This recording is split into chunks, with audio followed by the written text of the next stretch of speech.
Fala galera, Gustavo Dias, professor na área, arrebentando mais um vídeo. Hoje nós vamos ver a parte 2 de introdução aos gases ideais, aos gases perfeitos. Olha que bacana. Pessoal, hoje nós vamos ver a equação geral dos gases perfeitos e nós vamos ver todas as transformações inerentes em relação a ele, ok? Então, vamos aqui, estou bebendo aqui um café delicioso, por quê? Porque não é fácil. Você tem que sair da rotina para poder gravar uma videoaula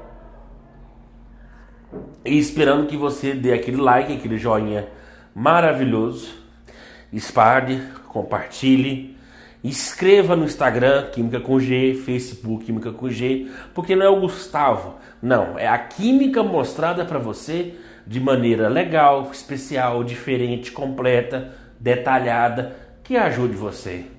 Vamos lá? Então vamos lá. Vou deixar meu copo aqui e vamos conversar sobre gases. Pessoal, no vídeo 1 eu defini para vocês pressão, volume e temperatura. Então corre lá e dá uma assistida se você não assistiu. Essa pressão, volume e temperatura a gente chama de variáveis de estado. O que são essas variáveis? São as variáveis que os gases vão sofrer e que eu possa trabalhar com eles. Ou seja, os três vão variar ou um deles pode ser constante. Vai depender do que ele apresentar para nós. Por exemplo, ele pegou aqui um recipiente de 2 metros cúbicos e a pressão era 5. Aí ele foi lá, mediu a temperatura, deu 127 graus Celsius. O que ele fez? Ele baixou esse êmbolo aqui, baixou. O volume foi para 0,5 e a pressão foi para 20. Qual que é a temperatura? Veja aí, ele brincou com as três grandezas, pressão, volume e temperatura de antes, e ele está pedindo a temperatura depois e já deu pressão e volume. Nesse caso ele está brincando com as três, mas nem sempre ele vai brincar com as três, ele vai brincar só com duas, sendo uma sempre constante. Por isso que a gente vai partir das transformações gasosas. Bom, esse vídeo aqui, ele foge um pouco do que os livros ensinam. Os livros ensinam cada transformação, ensinou, pegou, bacana, aí ele vai para a equação geral e termina. Não, eu vou fazer o contrário. Eu vou pegar a equação geral e vou destrinchar as transformações. Então, veja bem, eu tenho pressão, volume e temperatura antes da transformação e depois. Que transformação? Quando ele abaixou o êmbolo aqui, fazendo que o volume diminua 4 vezes, né? O volume era 2, foi para 0,5, significa que diminuiu 4 vezes, ok? Então ele quer saber qual é a nova temperatura. Então a equação que trabalha com isso é as 3 variáveis de antes tem que ser igual às 3 variáveis de depois, ou seja, pressão, volume e temperatura nessa relação, pressão, volume e temperatura nessa relação. Se for para decorar, olha aqui, gracinha. Aqui o inicial eu vou chamar de I e o final eu vou chamar de O. Então, PVT povotó. Então, esse PVT povotó, ele vai te ajudar a esclarecer muitas coisas. Por exemplo, professor, por que o volume se multiplica e a temperatura você está dividindo? É agora que a gente vai viajar aqui, Então, vamos abrir aqui. Vou pegar os meus instrumentos de trabalho e vou aqui, primeira transformação, eu vou considerar o volume constante. Então eu vou cortar aqui, o volume vai ser constante. Só vai variar pressão e temperatura. Então essa transformação quando o volume é constante é transformação isocórica ou isovolumétrica. Lembrando que a palavra iso significa igual, tá? Ou seja, que não está variando, beleza? Então a transformação isocórica ou isovolumétrica chamada Lei de Charles. Por quê? Porque foi Charles e mais outros cientistas também que trabalharam essa lei. Que lei? Onde o volume é constante. Tá, e quando o volume é constante, o que eu tenho que saber? Bom, eu vou pegar aqui o PVT, vou igualar, não a povotó, vou igualar uma constante qualquer. Por que essa constante? Porque ela vai ajudar a me analisar o que vai acontecer. O que? Bom, se o volume é constante, eu posso cortar da minha relação. Porque ele é constante. Estou cortando o volume. Uai, professor, mas por quê? Uai, porque se eu tenho uma relação pivot povortó, se o volume é constante, ou seja, o é mesmo. Se aqui for 10 e aqui é 10, eu posso cortar. 10 com 10, 20 com 20, 8 com 8. Então eu posso cortar com os volumes iguais. Então eu posso cortar aqui, ó. Aí ficou piti, igual a K. Vou passar isso aqui multiplicando e eu tenho essa relação aqui, ó. PI é igual a K vezes TI. Opa!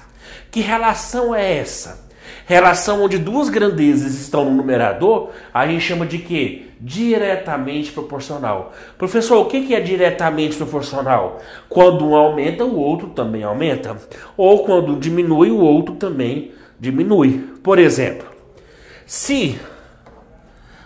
Vou mudar de corzinha aqui para ficar mais fácil. Então, se a pressão diminuir, a temperatura também diminui. Se a pressão aumentar, é porque a temperatura também aumenta. Então quer dizer que olha o enunciado de Charles, ou seja, uma transformação isomérica. Em uma transformação isocórica ou isovolumétrica, pressão e temperatura são diretamente proporcional. Ou seja, quanto maior a pressão, maior a temperatura, ou quanto menor a pressão, menor a temperatura. Tá, esse é o enunciado. Em um volume constante, pressão e temperatura são diretamente proporcional. Se eu fosse colocar isso no gráfico, seria mais ou menos aqui, ó.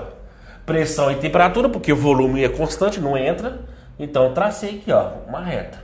Onde, ó, pressão e temperatura estão aumentando, ó. Você pode ver que a temperatura aumenta e a pressão também aumenta. Então são diretamente proporcional. Mas vamos interpretar isso de maneira mais física e mais química? Vamos lá.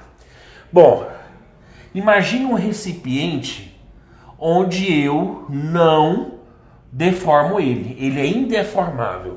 Ou seja, o volume dele não vai mudar. Ele é fixo, ele é rígido.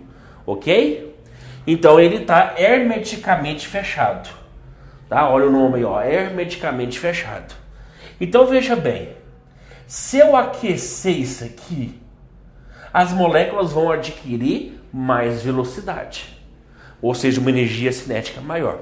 Se elas pegam mais velocidade, a tendência delas é aumentar o choque entre as moléculas. Isso é lógico.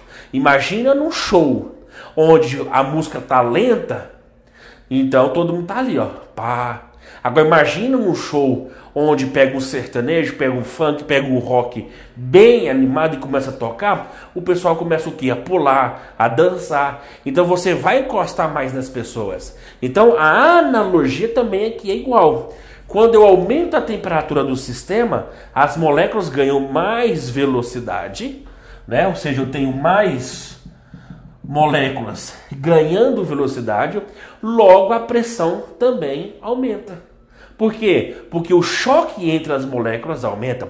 Lembrando que pressão é o resultado do choque entre as moléculas e com as paredes do recipiente. Se elas estão com um movimento muito maior por causa da temperatura, então o resultado dos choques também é maior. Se o choque é maior, a pressão também é maior. Então essa é a explicação. E se eu abaixar a temperatura, logo a velocidade também diminui, a energia fica um pouco menor no sistema, a velocidade diminui, o resultado do choque diminui e a pressão também diminui. Então por isso que estou explicando porque que pressão é diretamente proporcional à temperatura. Não é porque uma fórmula veio que você tem que aceitar, você tem que ver uma lógica aí, ok? Segunda transformação. A segunda transformação é quando a temperatura é constante. Então, o que eu vou fazer? Vou cortar a temperatura. Se a temperatura é constante, o que eu vou fazer? Eu vou cortar aqui, ó. Por quê? Porque ela é CTE. Quando eu chamar de CTE, eu estou chamando de constante, ok? Então ela não existe mais. Então, se aqui está multiplicando, eu vou passar dividindo. Então fica, ó, PI é igual a K sobre V. Olha aí. Você pode observar que essa equação é diferente da primeira, tá? Por quê? Porque uma está no numerador e a outra está no denominador.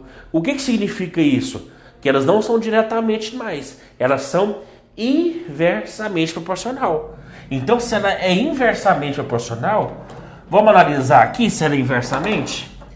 Quando a pressão diminui, é porque o volume vai aumentar. Isso é inversamente. A pressão aumenta, o volume diminui. Ou, se a pressão aumentar, é porque o volume diminui.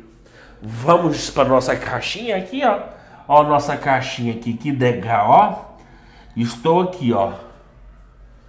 Estou com essa caixinha, vou desenhar outra caixinha aqui, ó. Como fosse o antes e o depois. Aí aqui eu tenho molequinhas espalhadas aqui nesse volume. O que eu vou fazer? Eu vou pegar esse êmbolo aqui que é móvel, tipo uma seringa, quando você aperta, e vou baixar ela aqui até a metade. Ó, vou abaixar aqui, ó, até a metade.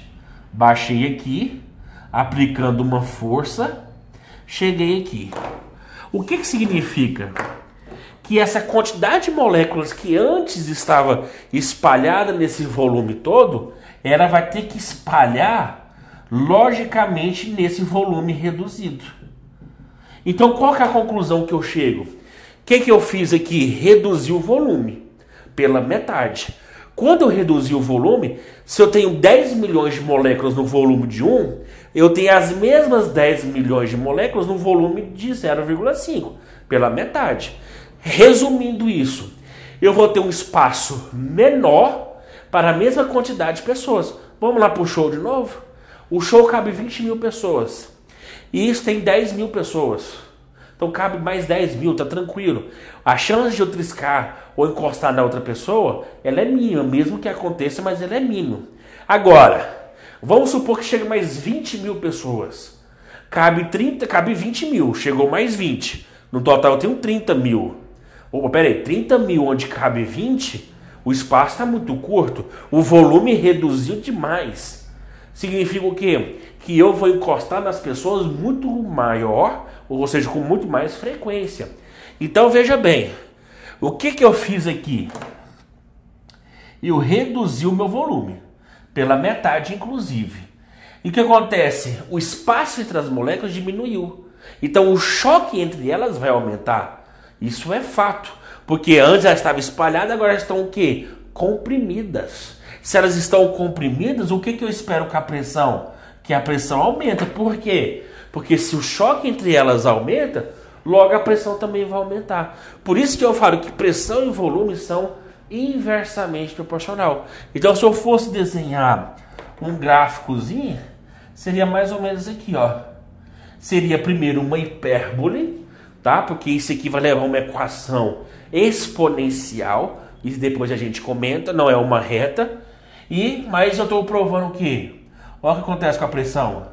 Está diminuindo e o volume está o quê? Aumentando. Resumindo, um aumenta e o outro diminui, provando essa relação. Então o quê?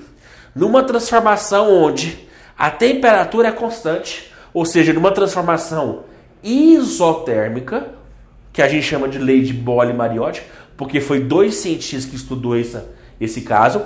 Então, em uma transformação isotérmica, pressão e volume são inversamente proporcional. Esse é o enunciado da lei de Boole-Mariotti. Isotérmica porque iso é igual e térmica é temperatura. Então, a temperatura é igual, ok? E por último, é lógico, a gente vai cortar o quê? A famosa pressão. Ou seja, a pressão ela se torna constante. Isobárica, são 2 cientistas, Gay e Lussac. Gay, porque ele era gay? Não, né? Porque ele, aqui fora do país, gay é outro nome. Aqui é gay mesmo, lá não. Ou seja, eu tenho... O que é uma transformação isobárica? Quando a pressão é constante. O que é isotérmica? Temperatura constante. O que é isocórica? Volume é constante. Pessoal, sabendo disso, o que é constante aqui? A pressão. Se a pressão é constante, eu posso cortar. Então ficou VT. Vou passar o T multiplicando. Então fica o quê? V é igual a K sobre TI. Oh, essa equação parece demais com a primeira, ou não? Ou seja, eu tenho duas grandezas onde elas têm uma relação direta. Ou seja, elas são diretamente proporcional. O que significa isso? Nós já sabemos, né? Ou seja, quando o volume aumenta, porque a temperatura também aumenta. Agora, se eu pensar o contrário, também o contrário é. Se o volume diminui, é porque a temperatura também diminui. Vamos para a nossa casinha aqui, ó.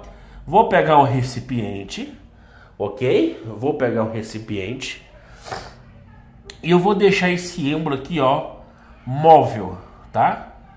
Esse êmbolo aqui é móvel. Eu tenho molequinhas aqui, ó, dançando, dançando, dançando, dançando. Elas estão dançando aqui, em grande agitação. Por quê? Porque eu chuchei fogo aqui. Quando eu coloquei fogo, eu espero que as moléculas façam o quê? Aumenta a sua energia. Elas ficam muito mais, o quê? Em movimento. O movimento delas aumente. Se esse êmbolo é imóvel, veja bem. Qual que é a principal aplicação quando eu aumento a temperatura do sistema? Que o choque lá aumenta. Só que a pressão é constante. Então a pressão não vai aumentar. Mas o choque está aumentando. Mas a pressão não pode aumentar. Mas isso eu tenho um êmbolo móvel. O que significa? Significa que o choque, ó, vai resultar que esse êmbolo, ele se levante. Ó, ele se levante. Ó, vou apagar a palavra móvel aqui, que você já viu. E vou desenhar aqui de novo, ó. Bonitão aqui, ó. Vou desenhar aqui. O que o choque fez?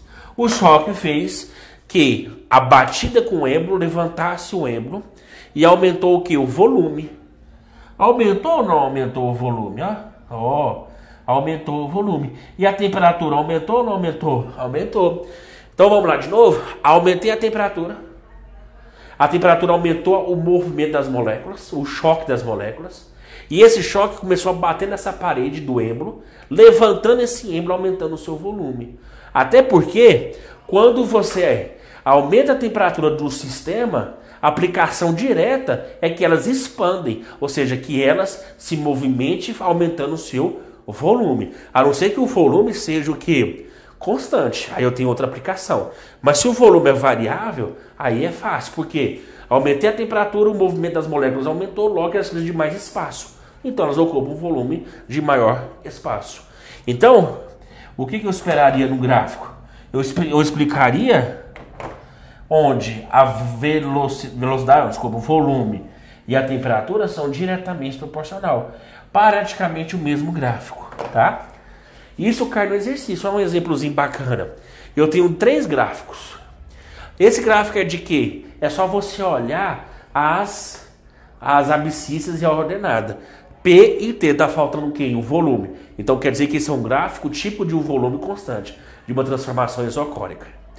Eu tenho aqui P e V, está faltando quem? Temperatura. Então esse gráfico é de uma transformação isotérmica, temperatura constante. O que está faltando aqui? Eu tenho V e T, está faltando P, de pressão. Então quer dizer que esse gráfico aqui representa o quê? Uma transformação onde a pressão é constante, ou seja, isobárica.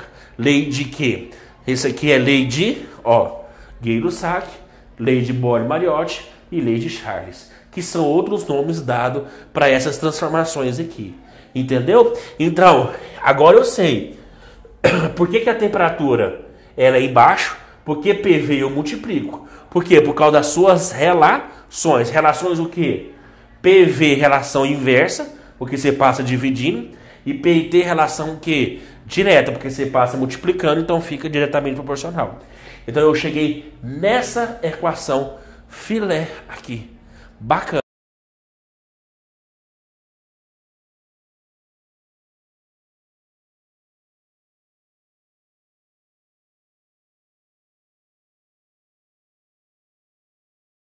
Bom, galera, uma aplicação prática rápida aqui, só para você sentir vontade de estudar, porque isso está no seu dia a dia.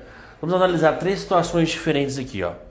Quando você aquece uma lata de alumínio, refrigerante, cerveja, não importa. ela fica quente aqui, ó. Ou seja, lá dentro o ar fica quente e expande. Por que que o ar fica quente e expande? Essa experiência aqui eu vou considerar que a minha pressão ela seja constante. Tá? Por quê? Porque ela está fazendo o sistema aberto, a pressão de dentro é igual à pressão de fora. Então, essa é uma experiência onde, se a pressão é constante, ó, PVT igual a K. Se a pressão é constante, então V é igual a K vezes T. Então, volume e temperatura são diretamente proporcional, é ou não é? Então, quer dizer que eu estou aquecendo o ar está ficando quente, logo ele vai ocupar um volume maior. Aí, de repente, eu vou e jogo essa lata extremamente quente numa água fria. O que acontece com essa lata? Essa lata, ela fica toda enrolada. Ela praticamente ela implode.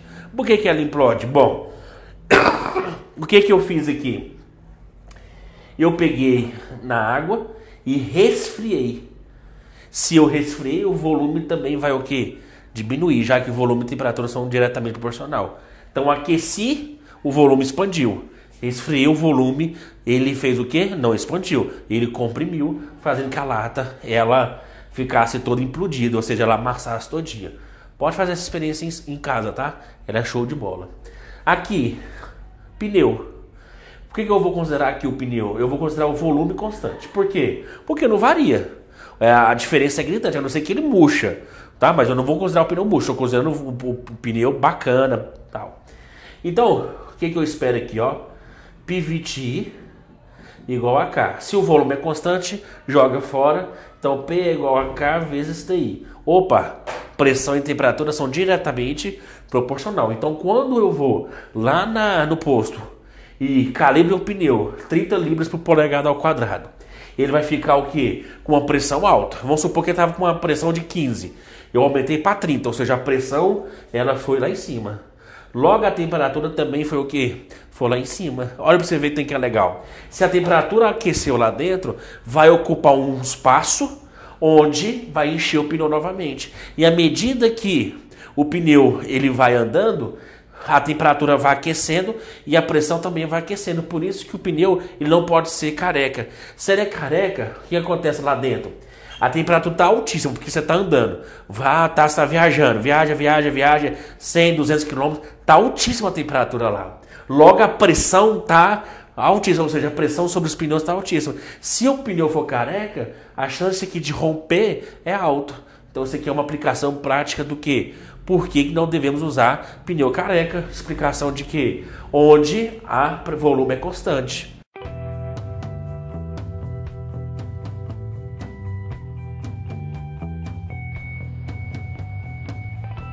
Olá pessoal, tudo bem? Hoje nós vamos realizar um experimento muito interessante com a nossa bomba de vácuo. Como nós podemos observar, no interior da câmara de vácuo nós temos uma bexiga com determinado volume de ar. Nós vamos utilizar aqui o compressor para estar retirando todo esse ar no interior do recipiente, diminuindo a pressão. Na verdade, nós vamos criar um semivácuo. Com a queda da pressão, a pressão interna da bexiga aumenta em relação à parte externa, onde ela se encontra, favorecendo a expansão do volume desse ar que está confinado na bexiga. Nós vamos dar início ao experimento, nós vamos ligar aqui a nossa bomba de vácuo e vamos observar o comportamento da bexiga. Vamos lá.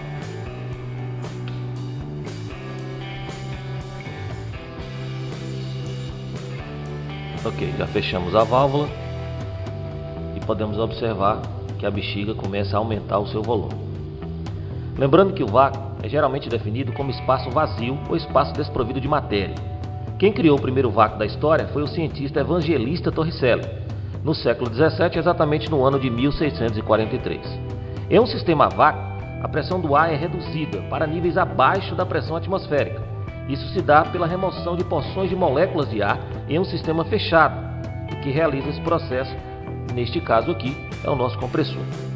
O vácuo é utilizado para uma infinidade de processos e equipamentos, como por exemplo lâmpadas incandescentes, solda eletrolítica, solda a frio, no processo de freeze drying, ou seja, preparação de adesivos, destilação, metalurgia, ultracentrífugas, etc. Um fato muito curioso é que as propriedades elétricas do vácuo tornam possíveis o microscópio eletrônico e os tubos de vácuo como os tubos de raios catódicos. Como nós podemos estar comprovando, a bexiga aumenta o volume de ar no seu interior devido à disparidade da pressão na parte interna da bexiga e na parte externa, ou seja, dentro do recipiente. Ao criar o semivácuo, nós reduzimos drasticamente a pressão, consequentemente favorecendo aí o aumento do volume de ar no interior da bexiga. Esse ar ele se expande devido a essa disparidade de pressão. Nós vamos agora desligar a máquina, abrir a válvula e vamos observar que a bexiga retornará às suas dimensões originais. Vamos lá.